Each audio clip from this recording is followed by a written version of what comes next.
Good day, grade 11s, and welcome to today's Technical Sciences session. My name is Mary Baloy, and this lesson is proudly brought to you by the Gauteng Department of Education. Right, grade 11s, remember that we said that this is a Bridge the Gap learning, or rather revision sessions, and we are mainly tackling topics that are very examinable in metric. So for today's lesson, we'll be focused on the knowledge area that is electricity and magnetism, and this counts out of 55 marks. So you will see when we look at the paper one breakdown, this counts of this is made up of one of the second most chunk of the paper. So for today's topic, we'll be looking at electrostatics. And remember that metric is a 3-year course. It starts from grade 10, 11, and finally grade 12. So a lot of these electrostatic concepts that we'll be dealing with today start from grade 10. So I would like you to please be ready to take back yourselves to grade 10 to revise with me, as well as get on new knowledge regarding today's lesson. So in paper one, as I've already said in the previous session, there are several topics that you will encounter. And the one that we dealt with the last 2 days was mechanics. And in mechanics, we covered Newton's laws. And there's something called also vertical projection. There's linear momentum and impulse. There's work, energy, and power. There's also a topic that is basically wave, sound, and light, and this counts out of 15 marks. Wind conjunction, it works hand in hand with the matter and materials, where we'll be looking at the photoelectric effect and absorption, as well as the emission spectra. Also, what we will be focusing on today is the electricity and magnetism. This counts out of 55 marks, and this topic basically covers electrostatics, electric circuits, and electrodynamics. But for today, we'll be mainly focused on electrostatics. And as I've already alluded to you, that electrostatics, we started this in grade 10. So what are the lesson objectives for today? So at the end of this lesson, and by lesson objectives, grade 11s, I mean that what we need to achieve by the end of today's day. So look at this as the goals for the session. So at the end of today's day, you should be able to state Coulomb's law in words. You should be able to express the Coulomb's law mathematically using this equation. where K, Q1, Q2, the product of that divided by distance squared. We should be able to calculate electrostatic forces between charges. Right. So when we are talking about electrostatics, let me take you back to grade 10 here. So when we studied electrostatics grade 10, remember we are looking at charged objects. So basically, electrostatics is the study of electric charge at rest, or static, as the word itself says. It's static, it's at rest.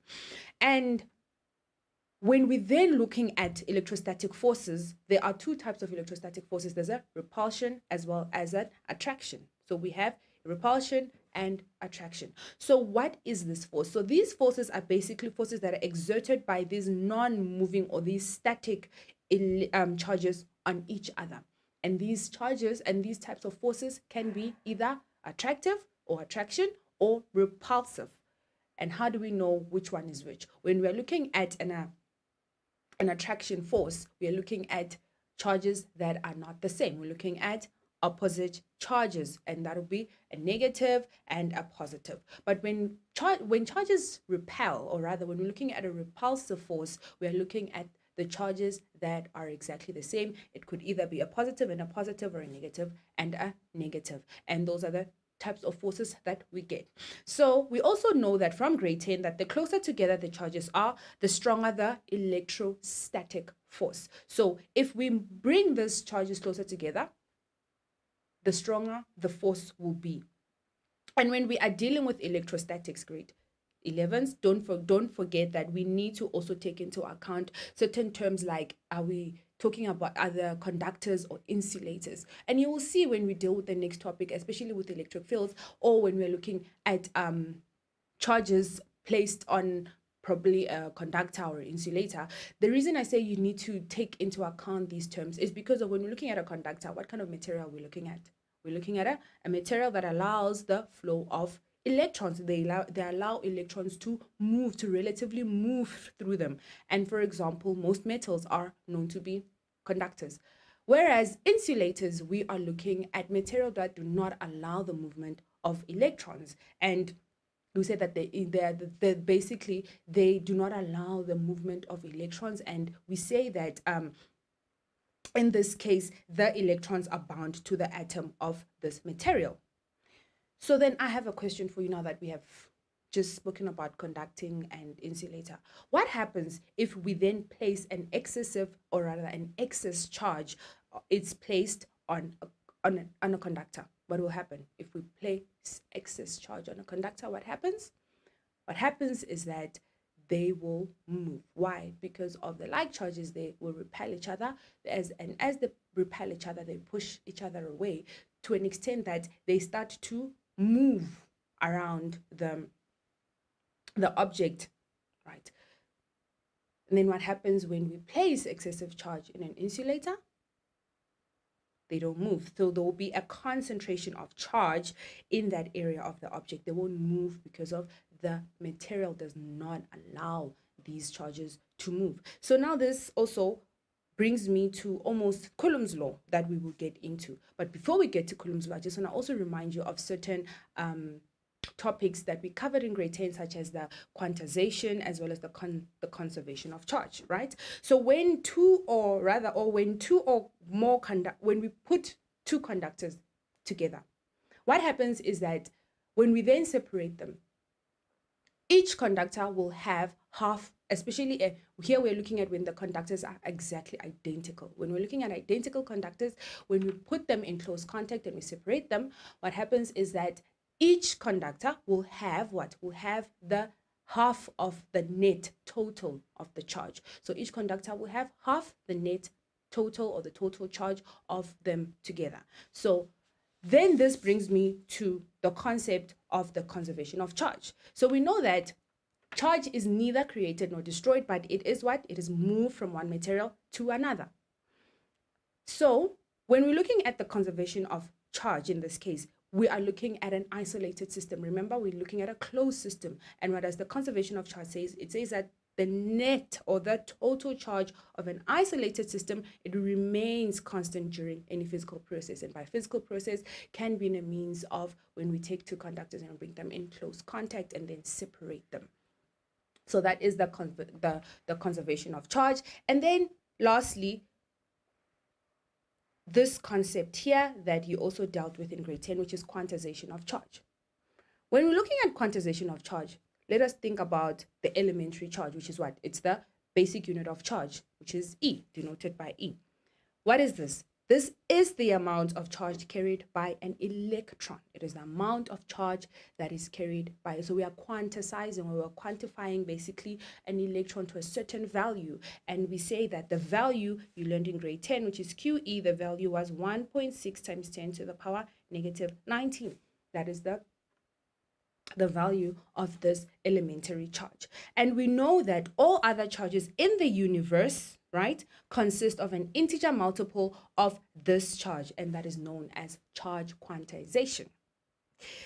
And you also know we worked with this formula where we said that the charge is equals to NQE, and we used this, for example, to calculate maybe the number of electrons that moved from one side to the other, or the charge in this case, or the quantization charge of the kind of material or the conductor that would be working with.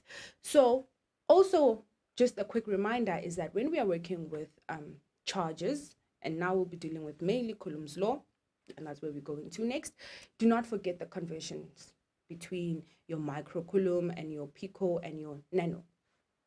It is very, very important because of when we are calculating or working out charges, we are using coulomb, right? And we know that that is the SI unit. You always need to convert and work with your SI units. And we know that for micro, rather this is your micro, it's going to be the conversion rate between there is, it's going to be 1 times 10 to the power negative 6, right?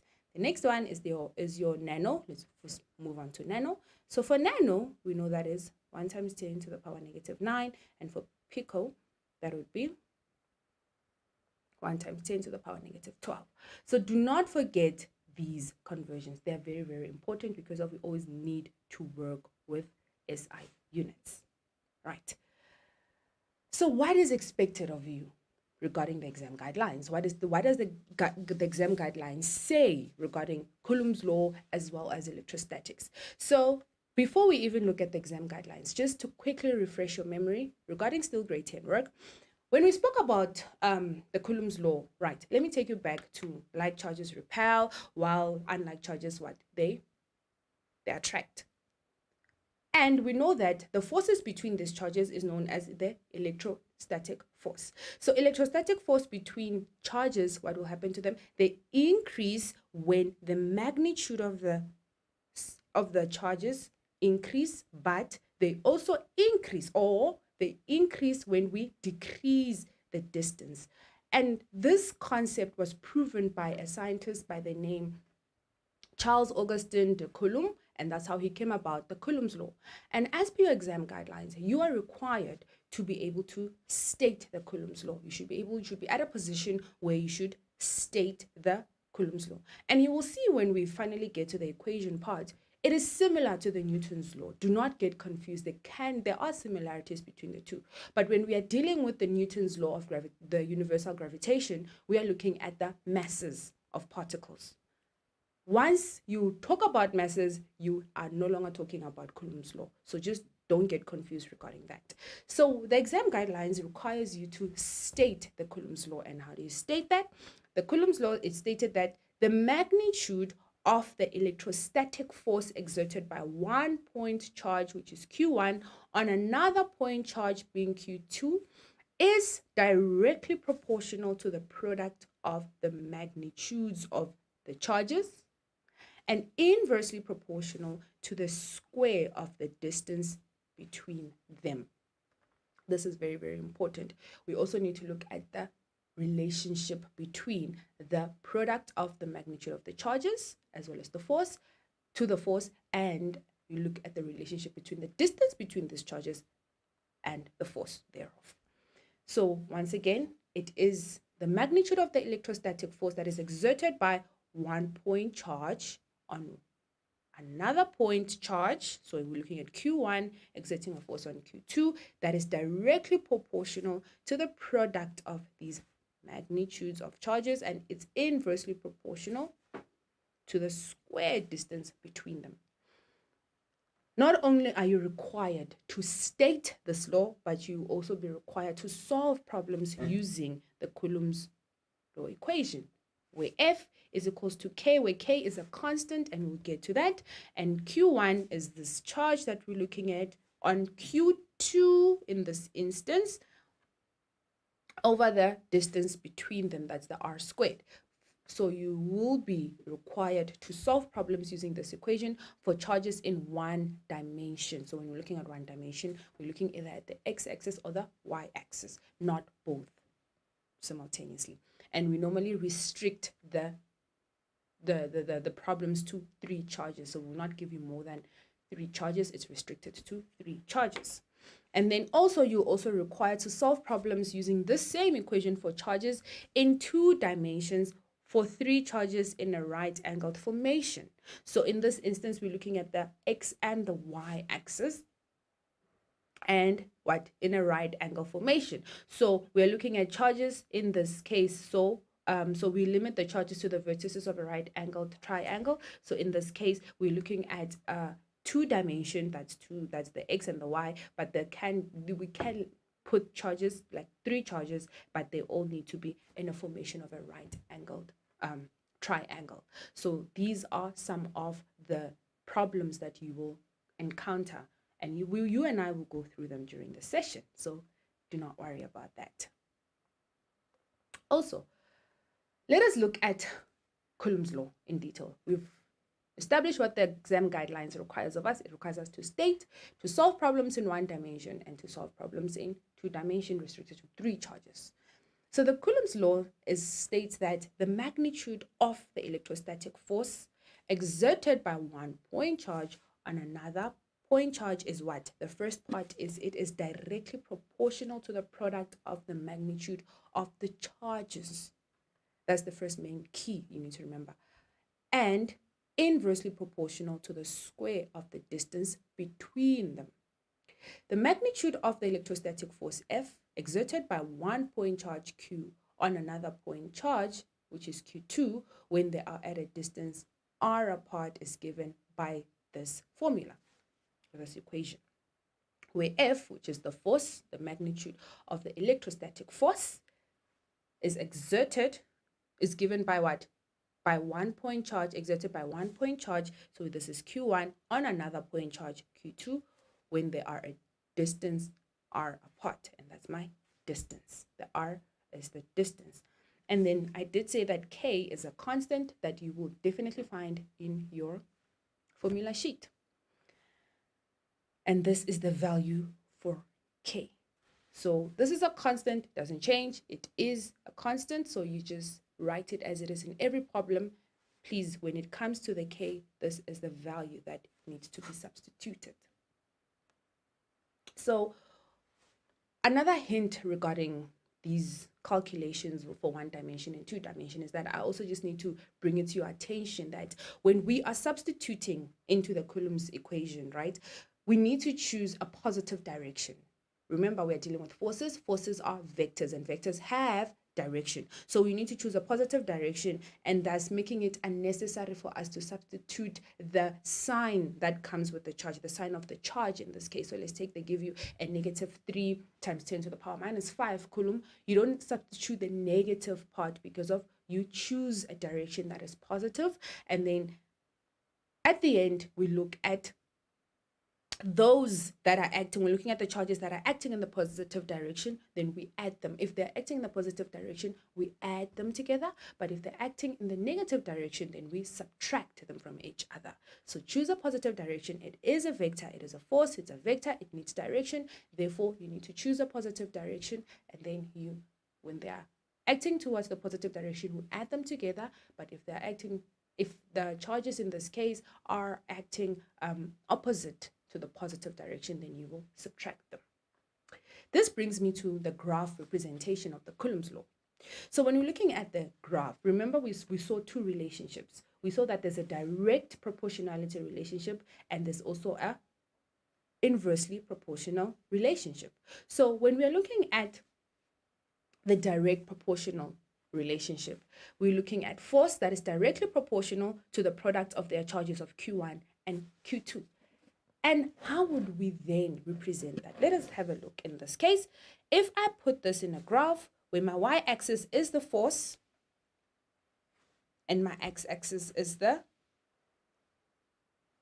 product of the charges, it's a direct proportional relationship. What does that mean? If F increases, so does the product, or rather, if the product, the magnitude of the product of the charges increases, so does my electrostatic force increase. But in this case, what is kept constant? There always needs to be a constant, remember, when we are dealing with dependent, independent, as well as the constant. In this case, the distance would be my constant. When r is kept constant, when the distance is constant, we see that the relationship between force and the product of the charges is there's a direct relationship in terms of proportionality. So we see that as the magnitude of the product of the charges increases, so does my force, so does the electrostatic force increase, right? Now let us look at the second part of the definition, or the second part of the law. It says that the electrostatic force experienced by object is also what? Inversely proportional to the squared distance between them. So here we still have my x-axis as the product of the charges, and the force is my y-axis in this instance. So here there's a inversely proportional relationship. We know that if we start there, if we say that if force increases, what happens to my charge? My charge will, the product of the charge will therefore decrease. So if the force decreases, the charges would increase in this. And so if the force decreases, the force is going down. As you can see, I'm going down on the y-axis. But what's happening on the x-axis? As I go down, the x-axis increases, keeps on increasing. And here what is kept constant is basically the product of their charges. The product of the charges in this instance are kept constant. So these are the two relationships between the electrostatic force and the product of their charges, as well as the electrostatic force and the square distance between them. So one is there's a direct proportionality relationship, whereas the other one, there is a inverse. So we have where F is inversely proportional to R2. Does that make sense, grade 11s? Once again, if there is something that you want me to go through again or go over, explain, or you have other questions, do contact me on the WhatsApp line that you see below the screen, which is the 079-578-2908, and I'll be happy to assist.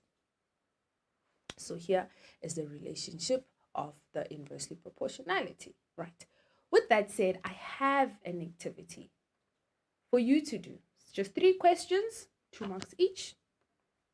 And I'll give you 3 minutes to quickly complete this activity, and then we will come back to discuss the solutions together. See you shortly after those 3 minutes.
Welcome back, grade 11s, and I hope the time was enough and you used it effectively.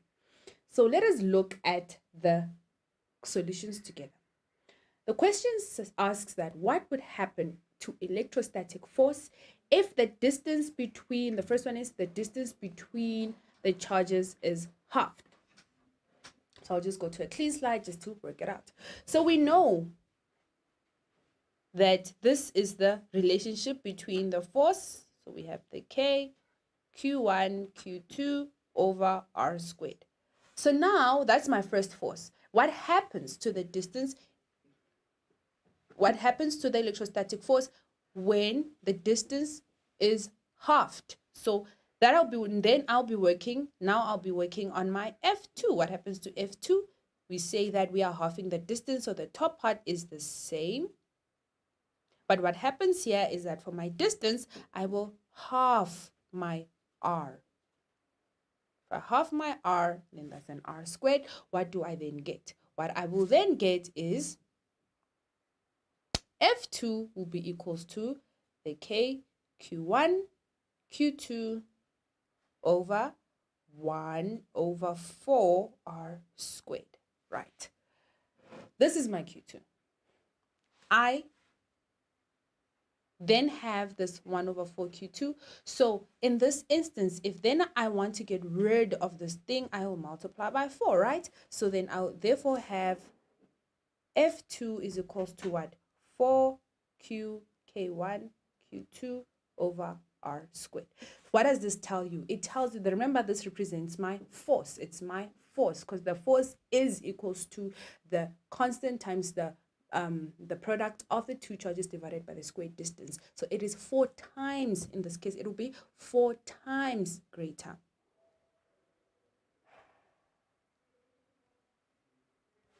Another way you could look at this is that if we are halving, remember there's an inverse relationship. So if we are halving that distance, that means that we are doubling the force. If you halve the distance, you are doubling the force. But in this case, when you halve the distance is R squared. So if you're gonna square the half, you have a quarter, you have 1 over 4. So then that means that the force will be 4 times greater. Does that make sense? Okay, let us have a look at the second one. Or should I give you time to quickly fix number 2 and number 3 regarding the fact that we just discussed how to do the solutions? So I'll give you just a minute to quickly look at your solutions of 2 and 3 and see if do they align with the first one that we just discussed. See you shortly after a minute.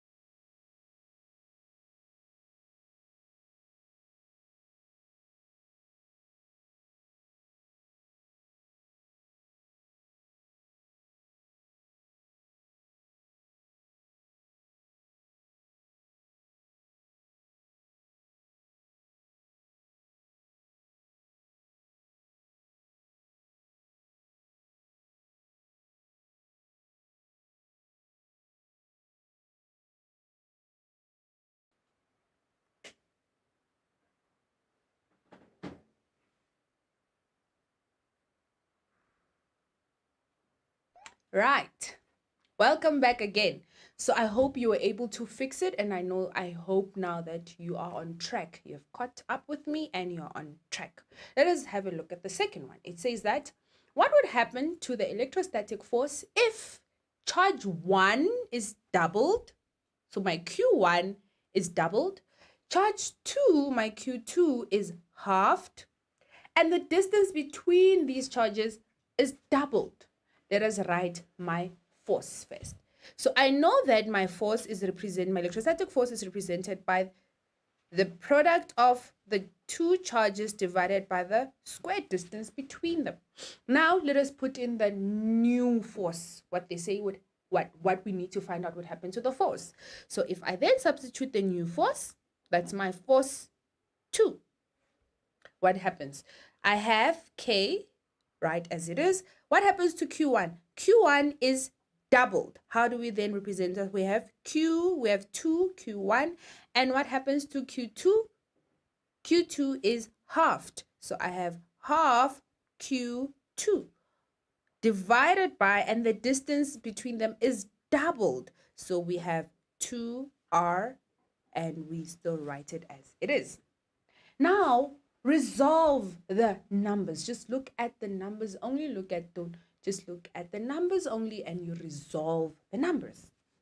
So we have F2 is equals to, if we say, take your calculator and you say 2 times a half, right? 2 times a half divided by, okay, let's work this one out first. So I'll just rewrite this whole thing.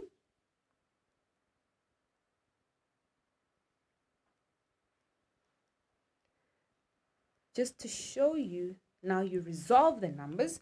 So let us go ahead and do that. So you say 2 times the half divided by the 4. And what would you have? You would therefore have 1 over 4 Q1, or rather KQ1 Q2 over R squared. And that would be your new force. And what does this mean? The force is now 4 times smaller. Remember here we had a 4 of the force, 4 times the force. Here we have 1 over 4 times the force. That tells you that the force is now 4 times smaller. That is 4 times smaller. Did you get that? I hope you did. And if you want me to re-explain what I just did, do contact me on the WhatsApp line once again. The last one says, what would happen to electrostatic force if charge 1 is 4 times bigger and charge 2 is what? It's 3 times bigger. Let us have a look at the relationship. We have electrostatic force is equals to the constant Q1, Q2 over the R squared. What happens? Let us substitute my new F2, my force. Now, what happens? I need to see what happens to this force. They say charge 1 is 4 times bigger, so I will have my K 4Q1, and my charge 2 is 3 times bigger, times 3Q2. Nothing happened to the distance, it remained the same. So let us now work out the numbers. We have what? The coefficients. We have the 4 times the 3. 4 times 3, we know it's 12. So we'll have 12 Q1 Q2 over R square. And that is my new force. So remember, this is the force. So we know that now the force would be, remember, it's 12 times the force. So that means that it would be 12 times greater. Does that make sense? Grade 11s? I hope you got this and you are able to follow. Right. So once again, I have these strategies for multiple choice. It's good to keep on reminding you on how to do the multiple choice. I mean, multiple choice is 20 marks of the paper. That is quite a lot of marks. So what are the strategies? Once again, first things first, you need to start by carefully reading the question. How do we carefully read the question? You read it with an intention to understand. You need to understand what exactly is asked of you. Secondly, you underline the keywords in the question. Remember, once again, the keywords are those words that turn on the light bulb. They help you to remember, or they give you a clue as to what exactly am I being asked about here. Remember, with multiple choice, it covers all the topics. So if you get a multiple choice question, you need to think, you need to keep your mind open to, okay, this is all the topics that we have done in matric and according to the exam guideline. So when you underline these keywords, they will help you to get to that concept that, oh, we are dealing with this certain concept. And then pay attention to words that are capitalized, uppercase, italics, bold. Those ones are the ones that basically lead you to the direct concept. They talk about that certain concept, or they want you to pay attention to the specific option So in certain cases, they'll say that which one of the following are correct. So you need to just choose one statement. So they are of great importance because of they actually give you direction as to what you need to do. And then you need to decide whether you are required to recall, use a fact, phenomenon, definition, unit, or formula. And within the question, it will indicate to you that in this instance, in order for me to answer this question, need I remind myself or need I remember a concept that I have done? Need I remember to use a certain conversion rate? Need I remember the definition? So you just need to decide whether what you need to do, and then you do as asked. And then the most last and most important is that you eliminate the answers that are obviously incorrect. Yes, in multiple choice, there are answers that look almost the same, and those are the ones that you would need to deduce and work out thoroughly. But the ones that are obviously incorrect, you can immediately eliminate them. That increases your chances of getting the correct answer. If you don't eliminate anything, that you're still working with 4 options. But if you start eliminating the first 2, then you're at a 50-50 chance of getting the correct answer. And then allocate sufficient time for multiple choice. As I already alluded to you, that multiple choice is not just a question answer situation where you'll just, the answers are there, yes, obviously, but it doesn't mean that for you to get the answer, it'll be an easy step. Sometimes it will require you to think about the answer, and that will take time. Not all questions are straightforward. Some require some level of thinking, and time is needed for that. So do allocate enough time for multiple choice. Right, so I have a multiple choice question for you to do. So I will give you 2 minutes to do this question, and then you and I will come back to discuss the answers together once again. So take your 2 minutes, think about it. Also, hint, think about the relationships that we just did, the inversely proportional and the direct proportional. What happens to force when we decrease the distance? The force will increase by the same factor. What happens to the force when we increase the magnitudes, the product of the magnitudes of the charges? The force will also increase. Think about those when you're dealing with this question. See you after 2 minutes.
Right, welcome back once again. Let us see how you got to the correct answer. Let us first read the question, understand it, underline keywords if they are there, and so on and so forth. So the first one says 3 charged spheres PQR with charges plus 1 nanocoulomb, minus 4 nanocoulomb, and plus 2 nanocoulomb respectively are placed as shown below. So we have 1, 2, and 3. And then we've got between P and Q, we have a distance D, and between Q and R, we have 2D. So they ask if the magnitude of the force exerted by R, so we're looking at R on Q is F, then the magnitude of the force exerted by P on Q in this instance would be what? So let us look at the first part of this. The first part shows you that we have a distance of 2D. Now the force exerted by P on Q in this instance, we have just D. What happened? We halved the distance. Do you see that? We halved the distance. It was no longer, it's D, 2D to D. We halved the distance. So what happens to the force when you halve the distance? When you halve the distance, what do you do to the force? So in this case, so think of it like this. F is Q1, Q2 over R squared. Initially, F was this because of here we had 2D in this case. But now we don't have 2D. What do we have? We have the half of 2D. We have basically 1. So for F2, we have K, Q1, Q2. So we have a force where it will just be 1D, right?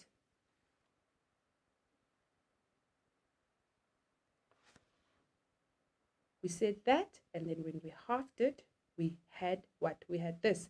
So what happens then from 2D to there, we have 1. So my solution, 1 squared in this case would just be what? 1. So my F2 in this case would be, my F, we have the distance square. We have the distance that's square. So we have 1 over 4. What does that tell you about the force? The force therefore would change. If we half the distance, it's inversely proportional, but to the 4, so that means the force will become 4 times greater. Do you understand that? Which ones are the obviously wrong ones? It cannot be the same because of the distances are not the same. Cannot be that, and obviously it cannot be that. So we're working either with 2F or F. We halve the distance, we know that it's 2, but because of it's to the R squared, it needs to be times 4. So this looks correct, but it is not necessarily correct because we need to square it. So our option is D. Do you understand that, grade 10s? Grade 11s, that is the option.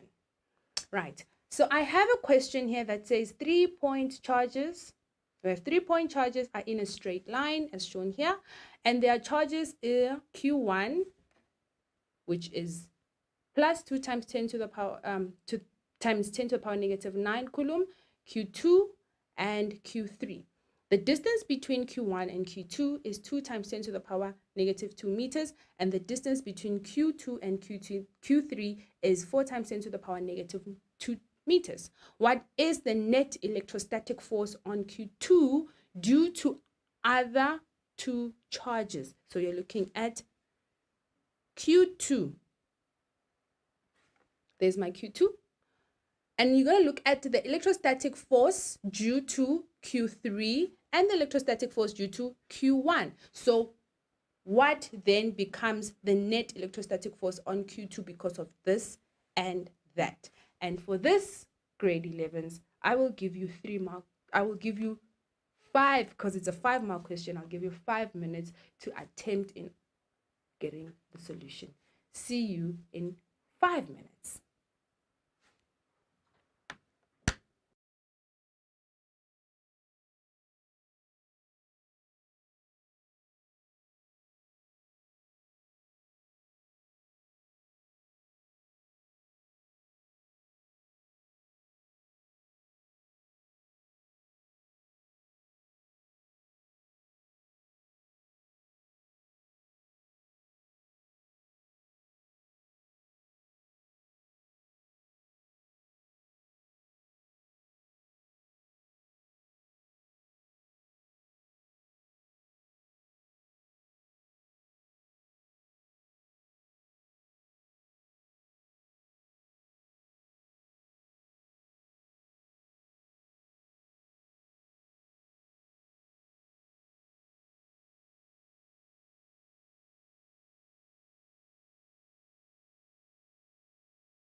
Welcome back, grade 11s. I hope the time was enough, but if not, just work it out with me.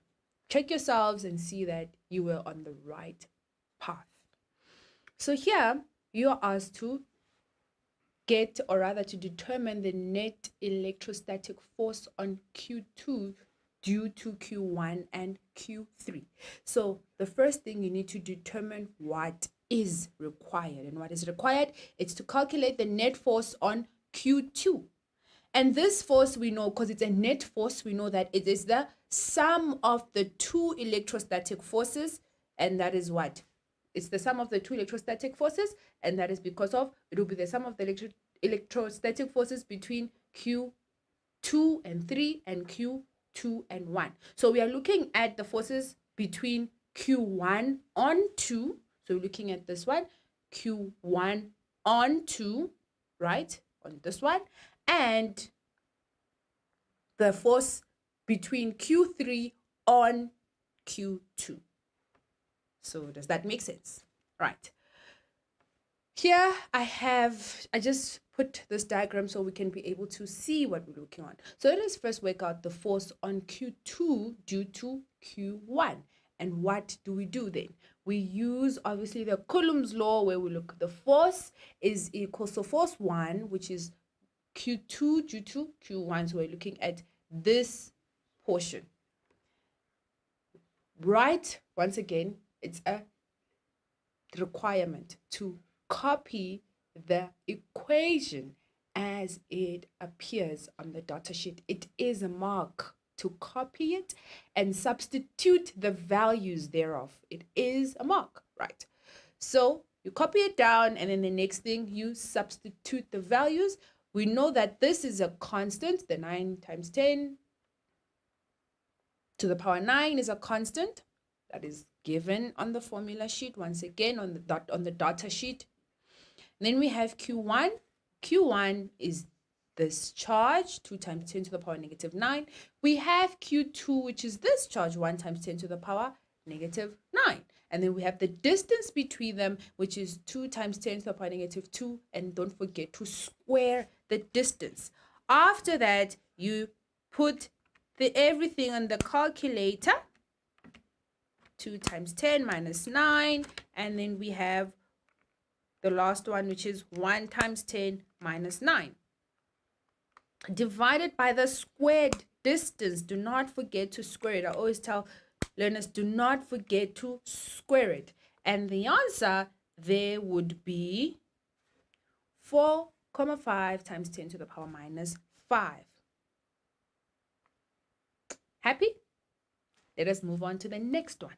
Now, let us look at the force on Q2 due to Q3. Remember, I said that we need to work the forces, right? We need to get the net force, the total force. Let us, once again, what you do, you copy down the formula as it is. You copy down the equation straight from the data sheet as it is. Then you substitute the right values. This is a constant. Then we are working with this part. Q2, I have my Q2 and my Q3. Q2 is 1 times 10 power negative 9. My Q3 is 3 times 10 to the power negative 9 divided by the squared distance between them. So let us put that in the calculator.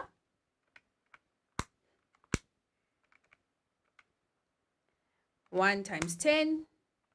Then we have 1 times 10 to the power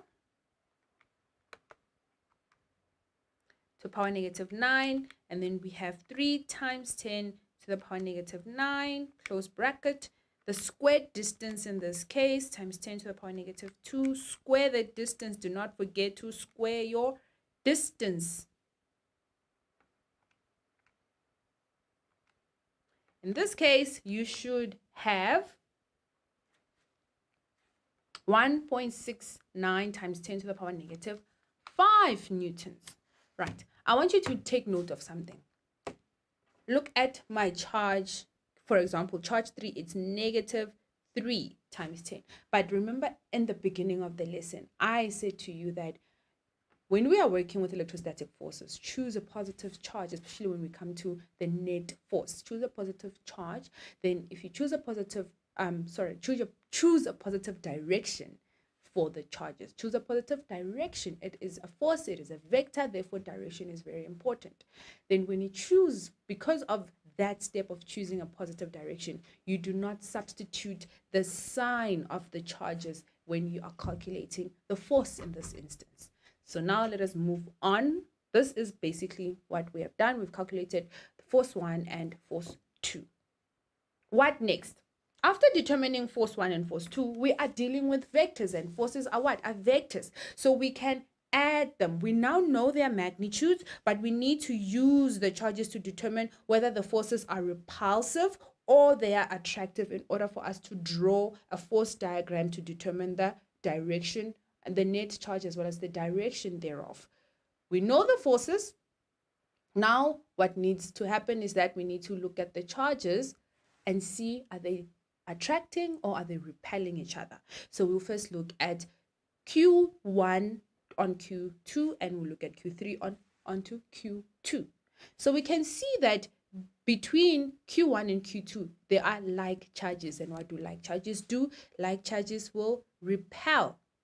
And then we have Q2 and 3, they are opposite charges, so they will attract. Now, let us place my Q's there. So I have my Q2, I have my Q3, and my Q1. What are we doing now? We are adding the vectors. We have the forces, the force vectors. We need to add them. So we need to take into account the charges in terms of, are they repelling or they attracting? So the first thing you need to do, I said that you need to choose a positive direction. In this instance, I decided to choose right as positive.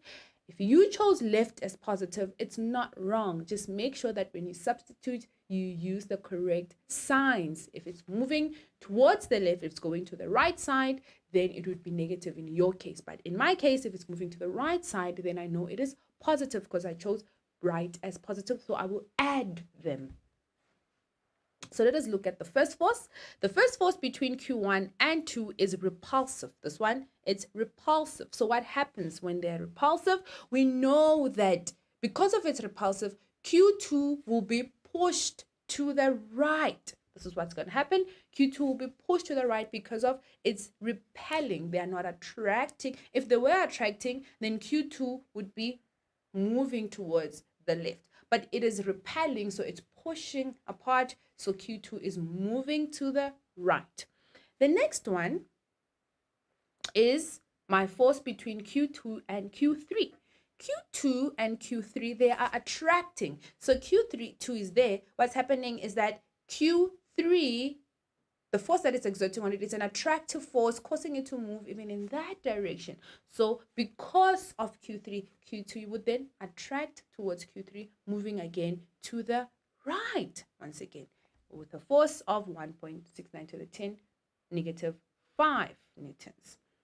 Now that I have my force diagram, it is vectors. We add them together. So what happens? My resultant force will be force 1 plus force 2, and therefore the resultant of that is this, which is 6.9 times 10 to the power negative 5 in right. Do not forget the direction we're working with vectors. It is right. Once again, I chose a positive direction. I said that it is right. I looked at how would Q2's movement be affected due to Q1 and Q2 and Q3. I saw that Q1 repels Q2 because of the like charges. They're both positives. It will repel it. Repelling it would push it in this direction, right? To the positive side, which is the right. Now, I see that is done. I move on to the next one. How would Q2 react because of Q3? They are opposite charges, therefore they are attracting, meaning it would move towards the right once again because of their attracting and because of I chose right as my positive. So this is my left, this is my right. I add these two vectors because they're both acting in the positive direction, and that's why I got a sum of 6.19 times 10 to the power negative 5 newtons. Right. Right, grade 11s. Are you happy with the solution? If you're not and you'd like me to explain it once again, contact me on the WhatsApp line that you see below the screen. That is the 079 578 2908, and I'll be of assistance. Right. Let us now look at this question. Now we have it in 2 dimension. That was a 1 dimension problem. Now let us look at a 2-dimensional problem. Calculate the resultant force on Q2 given this charge configuration. Should I give you time to first attempt it, and then we will come back to check if you're on the right track, and then we will see if you were indeed or able to get to the correct solution. So once again, I'll give you 5 minutes, and then we'll come back to look at the solutions together. See you shortly after 5 minutes.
Welcome back, grade 11s. I hope the time was enough. And once again, if it's not, excuse me, just let us work together.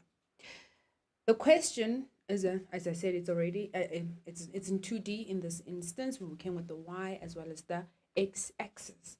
So we are looking at the resultant force on Q2 because of Q1 and Q3. You see now the movements, if before we even try to resolve the forces and everything, let us just look at this. There will be a force, there's a force of repulsion in this instance going that way. And there is a force of what? There is a force of attraction between these two going that way. Do you see that? So we need to work this resultant force. That's the first thing that we need to do. We just need to calculate the force on Q2 due to Q1. And once again, you use the Coulomb's law. F1 is equals to Q1 on Q2 divided by the squared distance. Then you make sure that you substitute the correct values. Here we are given in nanocoulomb. Nanocoulomb, take note of that. We're given in nanocoulomb. Because of we're given in nanocoulomb, we know that the conversion between nanocoulomb and coulomb is going to be times 10 to the power negative 9. So your substitutions would have times 10 to the power negative 9 and times 10 to the power negative 9. Are the SI units for meters right? They are fine. Okay, let's keep it as is. So you substitute it as it is. So for Q1, we have 8 times 10 to the power negative 9. Why?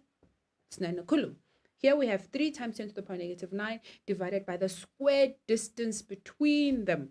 Don't forget to square it once again. Take your calculator. We have 9 times 10 to the power 9, close bracket, open bracket, 8 times 10 to the power negative 9, and we have 3 times 10 to the power negative 9 divided by 0.05 squared. Not forget the squared distance. And there we have 8.64 times 10 to the power negative 5. Are you happy? Let us move on to the next one, F2. So this is my F1. So now let's move on to F2. So in F2, what do you have? You have Q2 and Q3 over the squared distance. So substitute the constant as it is, and then we work out the new charge. The distance between the new charge in this case is 0.3. But and then the new charge, the new one that we have is 2. So we have 3 times 10 to the power negative 9, and we also have the 2 times 10 to the power negative 9. And what is the answer? The answer will be 6 times 10 to the power negative 5. There we go. Happy? I hope you are good. So this will be my F2. Now that we have the force, we have this force and this force. What happens next? What happens next is that we are adding vectors once again. They are vectors, but these are vectors in 2 dimensions. Remember, early this year, you learned how to resolve vectors of 2 dimension, where you got the x component and the y component, and then you got also, if you had an x and a y, you also learned how to get the resultant force of the x and the y. So in this instance, we need to get the resultant of the x and the y component. So because of we're working with vectors, we need to choose direction. Choosing direction is of great importance. What happens when you choose direction is of great importance once again, and then I chose right as positive and up as positive. You could have chosen left as positive and down as positive. It doesn't matter. Just make sure that you stick to the chosen direction. Then I have my Q2 there, I have my Q1, and I have my Q3. Q2, okay, let us first look at the first relationship between Q1 and Q2. How would the force between Q2, what would the force on Q2 be due to Q1 in terms of where it would move to? We can see that the force between Q1 and Q2 is a repulsive force, therefore pushing Q1 to the right. Remember, this is a plus and this is a plus. They are repelling each other, so Q2 would go in that direction. It would push it to the right in this direction. Next, let us look at the force between Q2 and Q3. We see that it is an attractive force, making it to pull down. Q2 would then come down because of it is attractive to the negative charge. It's a positive and a negative. They have opposite charges, therefore they towards the negative direction. In this case, we know that the right is the positive direction. Keep the directions in mind. And we know that the downwards motion is a negative direction. Positive direction is right, and the negative direction is going to be down because we said that up was positive. Are you on track? Just to go through it again, I have the diagram here. I know my Q1 is positive and my Q2 is negative. Therefore, they will repel moving in that direction. My Q2 is negative, my Q2 is positive, and my Q3 is negative. They will attract, pushing Q2 downwards, and that would be in the negative Y direction. Right, now that I have this, what do I need to do? I need to work out the resultant force. So see, it formed a right angle, so I have to work the hypotenuse side of the triangle in this instance. So we need to work the resultant force between these two. And what are we going to use? Grade 11s? If we have a right angle, we can use the theorem of Pythagoras. So let us just draw it the way that it was. So we said that this is Q2, this is the position of Q2. It was repelled into this direction. And also we know that it was pulled down in this direction, right? So I have this as my 8,64 times 10 to the power negative 5. And I have my 6 times 10 to the power negative 5 newtons. So I need to get the resultant force there. The resultant force in this case would use the theorem of Pythagoras. So the theorem of Pythagoras for my FR is equals to what? My F1 squared plus my F2 squared. You substitute theorem of Pythagoras. So we have the 8,64 times 10 minus 5 squared plus, remember, theorem of Pythagoras, times 10 minus 5 squared. And then what do you have? You punch this in the calculator and it will give you 8,64 times 10 minus 5 squared plus 6 times 10 minus 5 squared. And that would be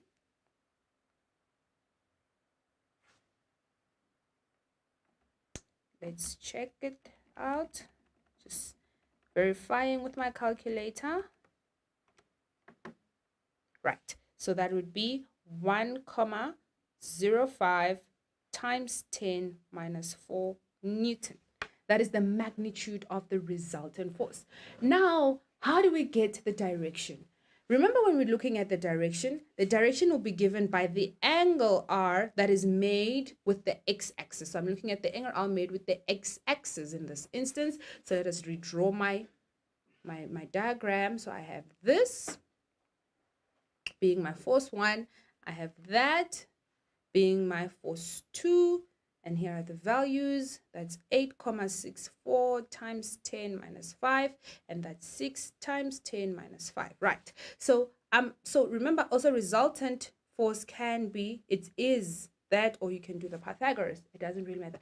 It doesn't really matter. So if this is my resultant, this middle line is my FR, and I want to get the angle between the x-axis and so I'm looking at this angle in this instance. That is my angle theta. So I'll just complete the diagram to complete my square in this manner, or my parallelogram, my square, there it is. I know that the side is 6 times 10 minus 5, and I know that this side is also 8,64 times 10 minus 5. Why? This side is equal to that side, this side is equal to that side. So I'm just looking for this theta angle. Right. So my theta angle, I have it so I can get direction. What am I working with? I'm working with the opposite. That's my opposite, and this would be the adjacent. Which trigonometry ratio is opposite over adjacent? We know that is the tan. So tan theta is equals to opposite over adjacent.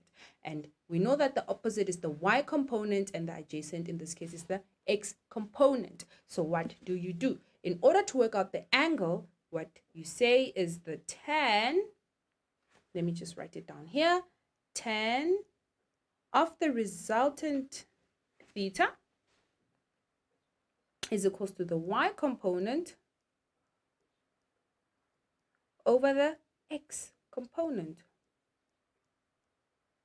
Substitute the values. 6 times 10 minus 5 over 8,64 times 10 minus 5. And what do? You then shift tan, because you want to get theta alone, so you will shift 10, so that will be 10 to minus 1, that will be shift 10 to this bracket.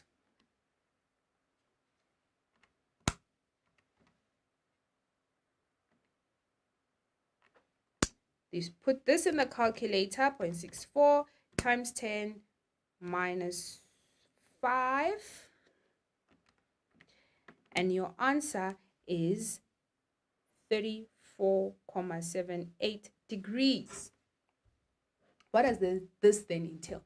You need to therefore write the final answer, and the final answer we know that it will be, so the F net will be, in this case, or rather the resultant force will be 1,05 times 10 minus 4 Newton, and basically 34.78 degrees to the positive x direction. It's positive x direction because we say that the right is positive in this instance. So it is 34.78 to the positive x direction, which in this case would be my right. Does that make sense, grade 11s? I hope you were able to see how we worked out the magnitude, the resultant magnitude, using Pythagoras, and using trigonometry, we worked out the direction of the resultant force. That now brings me to the summary in closing of the lesson.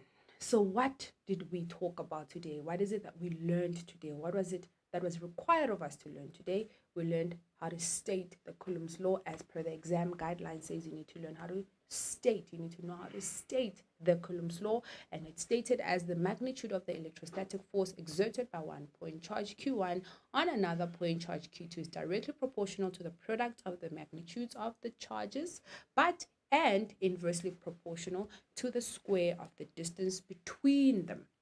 We also learned how to solve problems using the equation of Coulomb's law for charges in one dimension.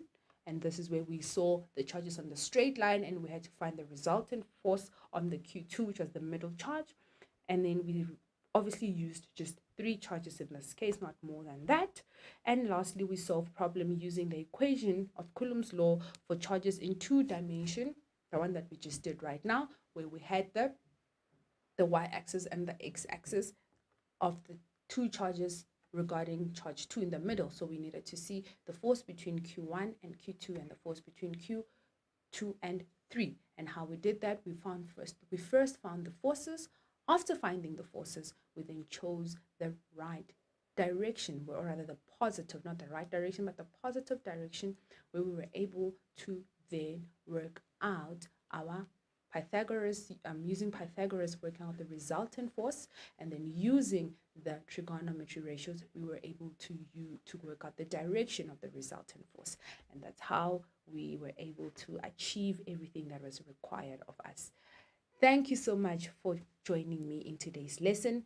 Please remember to sanitize your hands, wear your face masks at all times, and maintain social distance. This lesson was proudly brought to you by the Gauteng Department of Education in collaboration with Saibono Discovery Center and broadcasted by Pagama Research and Development. Take care. I'll see you next time.